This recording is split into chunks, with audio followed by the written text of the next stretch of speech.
कितने भी मेहनत करो, कितना भी चक्कर चलाओ, कितनी भी मुसीबत उठाओ, शादी उसी से होना है जो किस्मत में लिखी है। ये खास बात है, उससे कभी शादी नहीं हो सकती जो किस्मत में नहीं है। ये अपना ईमान है। जो तकदीर को नहीं मानता उसको फिरौन कहा गया। फिरौन है वो। तकदीर पर ईमान लाना जरूरी। अब बताओ, एक चीज ये रखी हुई है, इसके लिए दो रास्ते हैं। एक सीधा इज्जत का रास्ता है और अल्लाह की रजा का रास्ता है, और दूसरा रास्ता जिल्लत का, अल्लाह की नाराजगी का रास्ता है। मिलना वही चीज है। किस रास्ते जाना चाहिए बोलो? इज्जत। मिलना तो वही है ना, तकदीर में जो लिखी है। आप जानते हैं, तकदीर से ज्यादा वक्त से पहले न किसी को मिला है न मिल सकता है। ये जो बहुत उटपटांग हरकत करते हैं ना नौजवान लड़के और लड़कियां, जल्दी करो जल्दी। अरे तेरी तकदीर में जब लिखा है उसी दिन होगा। हमने तो ऐसी भी शादी एक देखी है मैंने अपने बचपने में, कि हम बारात में गए थे अपने घर वालों के साथ, और वहां पर जो है वो दूल्हे को सेहरा पहनाया जा रहा था।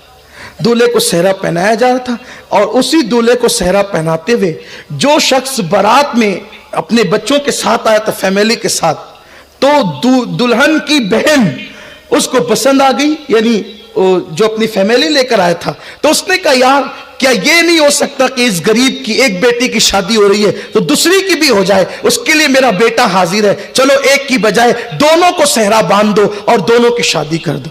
देखो, कभी उसने आने से पहले सोचा भी नहीं था कि मेरी इस तारीख को शादी होगी और उसकी उसी तारीख को शादी होगी। यानी वक्त आ गया तो न बारात की जरूरत, न हल्दी की जरूरत, न किसी और चीज की जरूरत, किसी रस्म की जरूरत नहीं। और ऐसे भी वाकयात हमने सुने कि दूल्हा आकर के बैठ गया, सेहरा बंधा, बैठ गया, बारात सजी हुई है, और उसी वक्त ये हुआ कि नहीं, ये निकाह नहीं हो सकता। बोलो, होता है कि नहीं होता है? क्यों? तकदीर में नहीं लिखी थी। सेहरा बांधना तुम्हारा काम है, किसी को किसी के मुकद्दर में बांधना ये तुम्हारा काम नहीं है, ये मेरे अल्लाह की शान है। तो अल्लाह जिसकी किस्मत में जो लिख देता है उसको वही मिल करके रहता है, और जिस वक्त मिलता है उसी वक्त मिलकर। अस्सलाम वालेकुम नाजरीन, अभी आपने समाअत फरमाया, जैसे कि आप समाअत फरमा रहे हैं कि सैयद अमीनुल कादरी साहब बहुत ही प्यारा बयान फरमा रहे हैं ईद के हवाले से। अगर ये बयान आपको पसंद आता है तो अपने दोस्तों तक भी शेयर करें और सब्सक्राइब करें। पहले आप बयान समाअत फरमाइए। तो ये जो ऊद मात मचाते हैं ना लड़के लड़कियां, जल्दी करो, नहीं, टाइम आएगा, बिल्कुल उसी वक्त होगी। और मेरे अल्लाह को तो मिलाने की शान आती है, मेरे अल्लाह को मिलाने की शान आती है। देखो, जुलेखा लिखी हुई थी हजरत यूसुफ अलैहिस्सलाम की तकदीर में, है ना? किसकी तकदीर में लिखी थी? हजरत यूसुफ अलैहिस्सलाम। और जुलेखा कहां की थी? हजरत जुलेखा रदी अल्लाह तबारक व तआला अन्हा, ये यमन के भी आगे की रहने वाली थी। कहां की? यमन की आगे रहने वाली थी। और हजरत यूसुफ अलैहिस्सलाम कहां के थे? मुल्क शाम के थे। और कुदरत ने मिलाना कहां था उनको? मिस्र में। तो जुलेखा को मिस्र पहुंचाया। वो कैसे? बादशाह की बीवी बनाकर। मिलना किसको है? मिलना किसको है? यूसुफ अलैहिस्सलाम को। और पहुंचाया कहां? बादशाह की। लेकिन जब बादशाह की बीवी बनकर आई, दरअसल उन्होंने ख्वाब देखा था हज़रत ज़ुलेखा ने कि एक बहुत खूबसूरत जवान है जो मेरे ख्वाब में आता है। वो पागल हो गई थी ख्वाब देखकर ही, हुस्न यूसुफ देखकर पागल हो गई थी। यहां कुर्बान मैं ये भी बात कहना चाहता हूं, हुस्न यूसुफ देखकर कोई पागल होता है, हुस्न मुस्तफा देखकर पागल अच्छे हो जाते हैं। क्या हुस्न है ए सैयद अबरार तुम्हारा, अल्लाह भी है तालिबे दीदार तुम्हारा।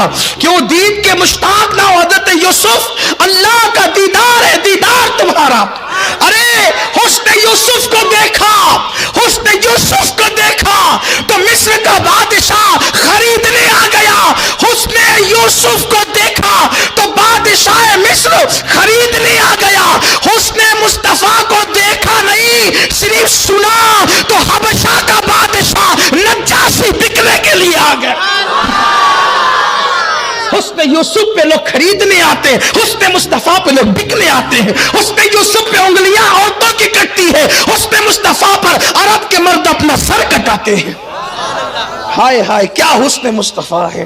میرے امام کہتے وہ کمال حسن حضور ہے کہ گمان نقص جہاں نہیں, یہی پھول خار سے دور ہے, یہی شمع ہے کہ دھواں نہیں, کروں تیرے نام پہ جاں فدا, نہ بس ایک جاں دو جہاں فدا, دو جہاں سے بھی نہیں جی بھرا, کروں کیا کروڑوں جہاں نہیں, کروں کیا کروڑوں جہاں. حسن کھاتا ہے جس کے نمک کی قسم, وہ ملیح دلارا ہمارا نبی.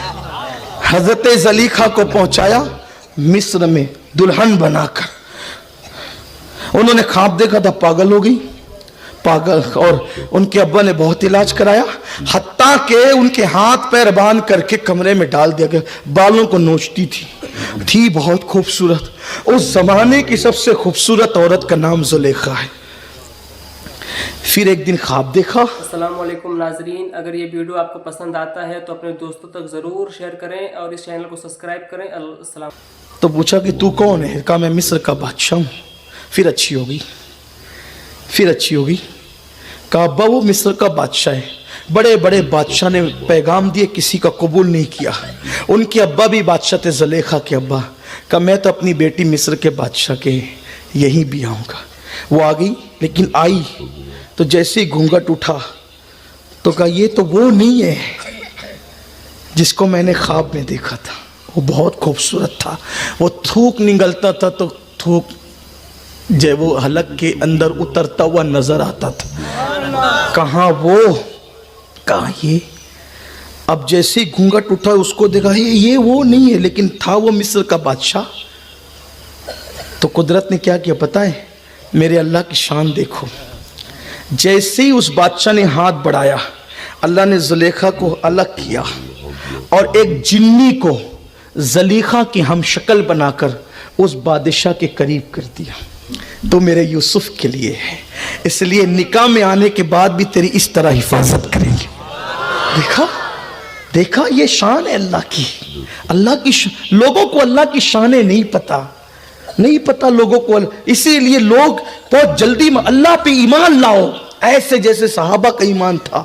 اللہ پہ یقین کرو جیسے صحابہ کا یقین تھا, جیسے اولیاء کا یقین تھا. ہم کمزور ہو گئے اسی لیے بزدل ہو گئے, ہم ایمان میں کمزور ہو گئے اس لیے ہمارے یہاں جلدی سے جو ہم ڈاما ڈول ہو جاتے. اللہ نے حضرت زلیخا کو الگ کیا, جنی بھیجی, اور پھر وہ بادشاہ اسی کے ساتھ رہنے لگا. اچھا وہ رات کو آتی, اس کے ساتھ رات گزارتی, وہ چلی جاتی, دن کو زلیخا ہی رہتی محل میں.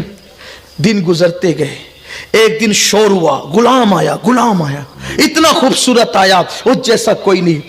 بادشاہ نے زلیخا سے کہا, پیار بہت کرتا تھا لیکن اس کو نہیں پتا تھا رات کو کوئی اور ہی ہوتا ہے, یہاں تو دوریاں ہی دوریاں ہیں. زلیخا بہت خوبصورت کوئی غلام آیا ہے, ہم اس کو دیکھنے, اس کو خریدنے جا رہے ہیں, چاہتے ہیں تمہیں بھی ساتھ لے چلے. محبت جو تھی لے گیا. جیسے ہی دیکھا زلیخا نے بے ہوش ہو گئی. یہ تو وہی ہے,